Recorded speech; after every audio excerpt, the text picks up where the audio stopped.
Keisha. Welcome to the show, Undeniable Keziah. Before we get started, I need you to hit the like button, okay? Hit the subscribe button, okay? I got some great content that I will continue to share with you guys. All right, so hit the like button, hit the subscribe button. Let's get to 1,000 subscribers. Okay, they're on its way, all right? So let's get into the story. We're gonna be speaking about Chinese food, all right?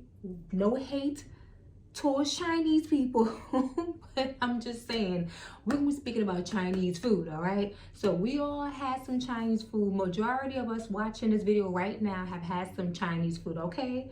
I know I was a sucker for some Chinese food. Give me some wonton soup, give me some fried rice. Okay, back then I used to eat the pork and all that and the shrimp. I don't eat that stuff no more. But it's unclean. We're not supposed to be consuming those things. I'm just letting you know. But I used to tear it up. The French fries, what with some ketchup on the side? Woo! Don't get me started. I used to go crazy for that. You know what I'm saying? But now I stopped eating that. Okay, so I try my best to eat cleaner now. But this is a teenager, Massachusetts college student. He had his limbs cut off. Yes, his all 10 fingers, okay? And both of his legs were amputated due to consuming Chinese food. Yes, is that serious, okay? So he had some leftover lo mein, chicken, white rice.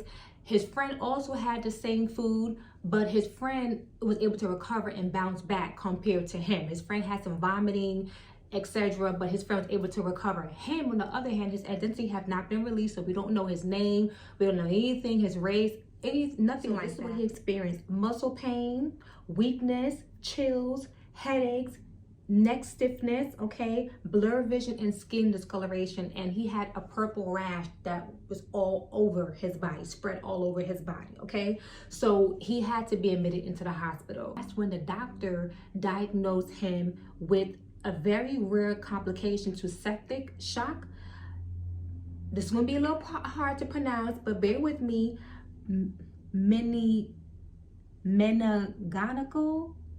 Meningococcal purpura flamen disease. Okay, I will write it in the, I'm gonna type it in the screen so you guys can see, you guys can look it up for yourself. But he was diagnosed with that, all right? It's a very rare condition. It's not something that's common, but this is very serious, you guys. I know sometimes, you know, we want to go home after work, let's say on a Friday, we come home and treat ourselves to some takeout, you know, and I understand that, because once in a while, or I wouldn't say once in a while, but once in a week or maybe every 2 weeks, I may do the same thing. But we have to be very cautious where we eat. And Chinese food has been known for making people sick. Okay, there's been a dozen restaurants, Chinese restaurants, especially in the hood, that have had rats. But sometimes the chicken looked a little bit funny.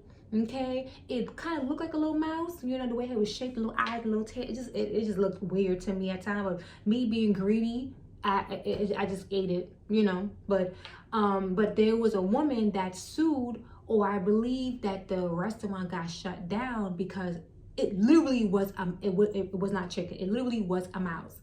It was not chicken, okay? So I don't know what's going on, you know, with a lot of these restaurants. The best situation is to eat your food and consume your food at home. That's the best you can do. The best thing you can do for yourself is eat your food and cook your food in your house. You know what you're doing. You know that your place is sanitary. Everything is clean. The rice is washed. The meat is washed. If you're consuming meat, just be careful with the meat consumption too as well. Slow down on that too as well. You imagine being 19 years old with no fingers and no legs.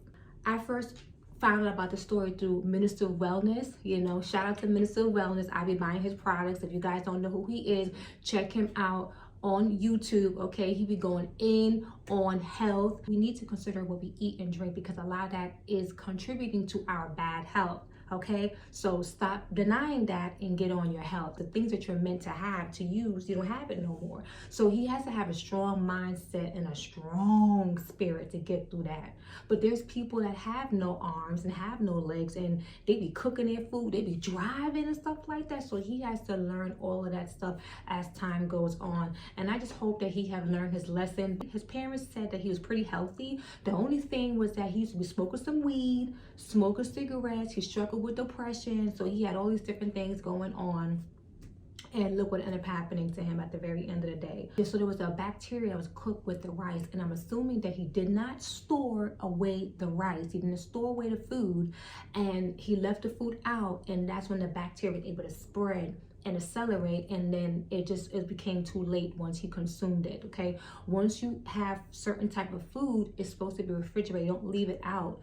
It's supposed to be refrigerated. Some foods you can leave out, some foods you can't, okay? So don't play around with your food, you guys. Take your health very, very, very serious, and appreciate everything from your eyes, your hair, your skin, your fingers, your limbs, everything. Appreciate everything that the Almighty gave you. This guy had no fingers and this guy had no legs. Imagine being in his shoes. Learn from his story, all right? Be careful with that Chinese food. If you eating that, ease up off that Chinese food. Make your own doggone Chinese food, okay? Stop being lazy. Get in that kitchen. Handle your business, all right? Like, comment, and subscribe, and comment for some more, all right? Peace.